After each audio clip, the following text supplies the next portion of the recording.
Hey guys, welcome to my channel, The Mystique Potion.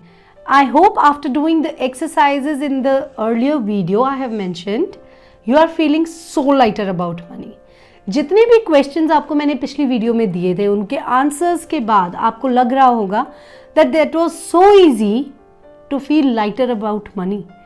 पैसा कमाना कितना आसान है, वो हम और ज़्यादा जल्दी कैसे कमा सकते हैं, ये समझने के लिए सिर्फ हमें सबसे पहले ये समझना ज़रूरी है कि पैसे के इर्द गिर्द हमने कितनी लिमिटेशंस को बना के रखा है जिनकी हमें कोई ज़रूरत नहीं है। वो सिर्फ एक बर्डन का काम कर रहे हैं और वो एक बैरियर है, एक हिंड्रेंस है उस रास्ते में जिससे हमारे पास पैसे ने आना है। अब अगर आप लोग ऑलरेडी लाइटर फील करना शुरू कर चुके हैं तो लेट्स गो अहेड और इसको एक स्टेप और आगे लेके चलते हैं। पिछली वीडियो में दी हुई एक्सरसाइजेस के थ्रू मैंने सिर्फ ये कोशिश की थी कि आप समझें कि पैसा क्या है, एक्नॉलेज करें कि उसकी आपकी लाइफ में क्या जगह है, आप ये जानें कि आपके लिए पैसे की क्या वैल्यू है। अब अगली वीडियो में मैं ये चाहती हूँ कि आप समझना शुरू करें या कोशिश करें कि अब आपकी पैसे को लेके रियलिटी क्या है, what is your money reality. हर एक की मनी रियलिटी अलग है। पैसा किस तरीके से हमारे पास है ये जानना हमें बहुत ज़रूरी है। I am again not advocating anything right और wrong here, this is something I have learned through. मैंने बहुत बुक्स पढ़ी हैं, मतलब I do love to read books and I have read almost so many of books around money. But you know what? I got an instrument which is so near and dear to my heart. It is from the Access Consciousness by Gary Douglas, How to Become Money Workbook. And it is about telling you every single truth about money. वहाँ से मैं बहुत inspired हुई and it helped me practically changing my money reality. Practically बहुत चीज़ें ऐसी, बहुत ऐसे टूल्स उसमें मुझे मिले जिनको अप्लाई करके, इम्प्लाई करके मैं अपनी मनी रियलिटी को चेंज करने में सक्सेसफुल रही। अमंग दोज मैं मतलब डेफिनेटली बताऊंगी कि कुछ चेंजेस करके मैंने उन्हें अपनी लाइफ में लिया and they created huge results.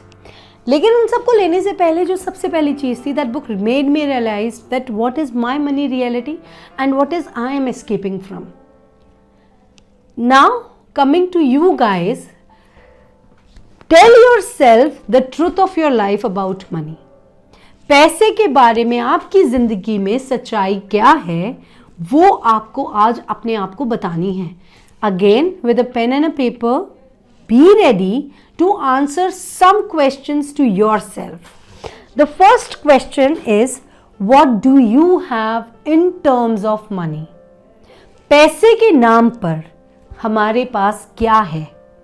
Whether it is assets, gold, ornaments, properties, cash, bank deposits, FDs, whatever it is, make yourself realize yourself with what you have in terms of money. If you don't have anything, do not panic, and if you acknowledge that you have a lot of things, congratulations, but again do not panic. Just simply, without making it any evident, simply write it down what you have in terms of money.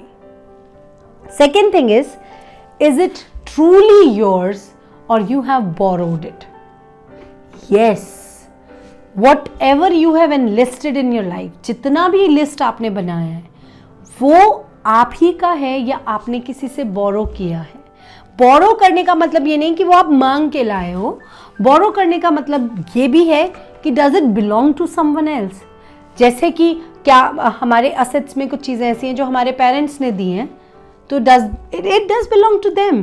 वो borrowed की list में डाल दो और अपनी list पे आ जाओ कि एक्चुअल में व्हाट यू ओन, आपके पास क्या है। Now the next thing is what is more now. Which of the side of that list is getting more? Is it the borrowed one or the one you own? देखो, समझो, जानने की कोशिश करो कि जो लिस्ट आपने बनाई उसमें जो चीज़ें दूसरों की हमारे पास है वो ज़्यादा है या वो ज़्यादा है जो हमारी अपनी है। अगर वो ज़्यादा है जो हमने दूसरों से बोरो की है तो एक्नॉलेज करो कि उसमें से वो कितनी चीज़ें हैं जिन्हें हमें वापस देना है। एंड इफ़ वो ज़्यादा है जो हमने ओन की हैं, then make yourself so comfortable with what you have and now just get into the rightness of what you desire more. यानी कि अगर आपके पास बोरोड वाला ज़्यादा है तो उसमें से कौन कौन सा वापस देना है और किस इफेक्ट के साथ देना है उसकी लिस्ट बना लो। और अगर आपके पास वो ज़्यादा है जो आपने ओन किया है तो अब उसकी लिस्ट बनाओ जो आप उससे ज़्यादा करना चाहते हो, जो आप आउट क्रिएट करना चाहते हो। Then the next thing is that how much time it will take you to pay off what you have borrowed और how much time it will take you to earn what you desire. यानी कि अगर borrowed वाली list में आपके पास था कि आपको वापस देना है तो उसको कितना टाइम लगेगा हमें उनको वापस देने के लिए, और अगर ओन वाली चीज़ों में ज़्यादा है और आपने आउट क्रिएशंस अपनी लिख ली हैं तो उसको हासिल करने में कितना टाइम लगने वाला है। इन चीज़ों को अब आपने सिर्फ एक्नॉलेज करना है। ये इसलिए नहीं है कि मैं आपको ये रियलाइज़ कराना चाहती हूँ कि हमने कर्जा लिया हुआ है या मैं ये रियलाइज़ कराना चाहती हूँ कि हमने इतना कमा लिया है।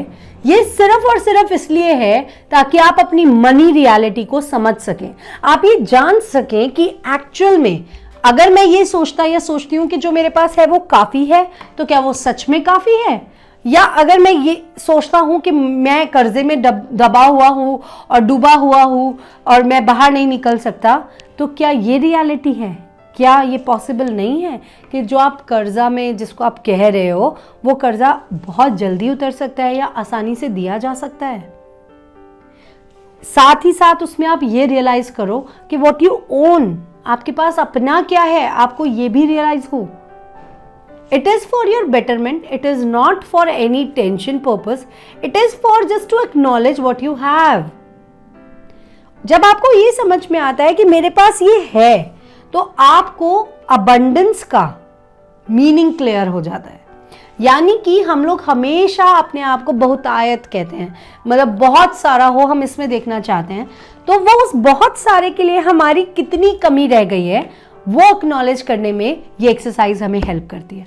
और जब हम ये एक्नॉलेज कर लेते हैं कि हमें कितना चाहिए तो हमारे लिए ये जानना बहुत आसान हो जाता है कि उसको पाने के लिए हमारे कितना टाइम या कितनी मेहनत लगनी बाकी है, और उस टाइम और उस मेहनत को कैसे मैनेज करना है या वो कैसे जल्दी हासिल हो सकता है। इसके लिए you have to share this video of mine and subscribe it, like it, और अगली वीडियो में ये सीक्रेट भी मैं रिवील करने वाली हूँ। For now bye bye.